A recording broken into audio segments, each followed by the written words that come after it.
And actually, when I first thought about transitioning to venture, I wanted to join Amgen Ventures. And part of this was because I mentioned Janice Nave before. Janice is one of the fiercest women I know, and I just really wanted to work with Janice. She's amazing.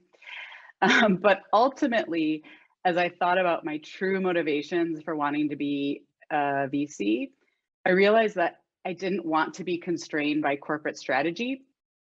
I wanted to be empowered to invest in any company where I believe that one, the idea was a good one, and if it works, the future will be fundamentally different and better. And two, this is the right founder to do it. And I just didn't feel like I was going to be able to pursue that strategy within a corporate venture group. Yeah, thanks for the question as well. My answer is actually remarkably similar to Becky's. The flexibility in what one can invest in, what founders one can support, what entrepreneurs one can support is just much higher outside of the corporate environment in general. It's hard to imagine any pharma, say, for example, investing in a company whose explicit goal was to blow up the model of pharmaceutical drug commercialization. It's just very difficult to imagine that because it's antithetical to their existence as a company. It's not to say there's anything wrong with that. I think it makes sense for companies to have strategies and invest aligned to those strategies.